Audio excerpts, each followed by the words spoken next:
Friends, good morning. Welcome back to my channel. आज की इस क्लास में कुछ महत्वपूर्ण ऑब्जेक्टिव प्रश्नों को देखेंगे जो कि झारखंड के क्षेत्रीय पर्व त्यौहार से संबंधित है। तो चलिए क्लास में आगे बढ़ते हैं और आज का पहला प्रश्न देखते हैं। झारखंड का दूसरा सबसे बड़ा प्राकृतिक पर्व के रूप में किसे जाना जाता है? झारखंड का जो दूसरा सबसे बड़ा प्राकृतिक पर्व है वह कौन सा पर्व है? तो ऑप्शन सी इसका सही आंसर हो जाएगा, कर्मा पर्व। वहीं यदि पूछा जाए दोस्तों कि झारखंड का पहला सबसे बड़ा प्राकृतिक पर्व के रूप में किसे मनाया जाता है या किस पर्व को सबसे बड़ा प्राकृतिक पर्व माना जाता है, तो वह हो जाएगा सरहुल पर्व। लेकिन यदि पूछा जाए कि झारखंड का दूसरा सबसे बड़ा प्राकृतिक पर्व के रूप में किसे मनाया जाता है, तो वह हो जाएगा कर्मा पर्व। याद रखेंगे, दोनों ही प्रश्न महत्वपूर्ण हैं। चलिए नेक्स्ट प्रश्न देखते हैं। कर्मा पर्व किस राज्य में नहीं मनाया जाता है? अब कर्मा पर्व को किस राज्य में नहीं मनाया जाता है, तो ऑप्शन के हिसाब से यहाँ पे ऑप्शन डी सही आंसर हो जाएगा, पंजाब। ठीक है, पंजाब में कर्मा पर्व को नहीं मनाया जाता है। विशेष रूप से कर्मा पर्व को 6 राज्यों में मनाया जाता है दोस्तों।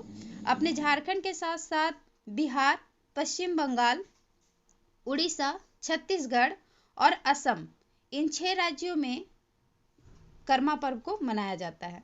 चलिए आगे बढ़ते हैं और नेक्स्ट प्रश्न देखते हैं। कर्मा पर्व किससे संबंधित है? अब यह कर्मा पर्व जो है वह किससे संबंधित है?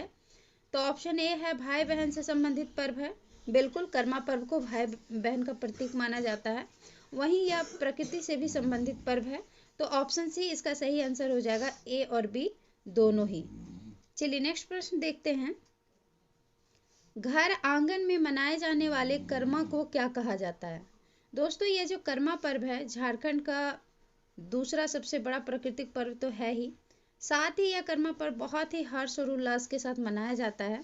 और इस पर्व को 2 तरीके से मनाया जाता है। एक तो देशकर्मा कहा जाता है, दूसरा राजकर्मा कहा जाता है।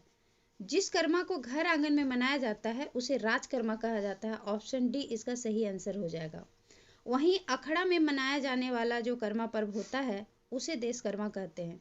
देखिए नेक्स्ट प्रश्न जो है वही है। चलिए आगे देखते हैं। अखड़ा में मनाए जाने वाले कर्मा पर्व को क्या कहा जाता है? तो अखड़ा में मनाए जाने वाले कर्मा पर्व को देशकर्मा कहा जाता है। ऑप्शन बी इसका सही आंसर हो जाएगा। नेक्स्ट प्रश्न है, कर्मा पर्व का क्या संदेश देता है? अब कर्मा पर्व क्या संदेश देता है? तो कर्म ही जीवन है।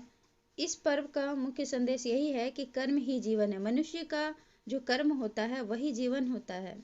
इस पर्व का यही संदेश है। आगे बढ़ते हैं और आज का लास्ट प्रश्न है, कर्मा पर्व कब मनाया जाता है? तो कर्मा पर्व को भादो माह के एकादशी को मनाया जाता है। ऑप्शन ए सही आंसर हो जाएगा। तो आज की इस क्लास में हम लोगों ने 7 महत्वपूर्ण प्रश्नों को देखा जो कि कर्मा पर्व से संबंधित है। उम्मीद है आप लोगों को वीडियो पसंद आया होगा। वीडियो पसंद आया हो तो लाइक शेयर जरूर करें। साथ ही चैनल में नए हैं तो चैनल को सब्सक्राइब जरूर करें। मिलते हैं नेक्स्ट वीडियो में। आज के लिए इतना ही। धन्यवाद। Thank you.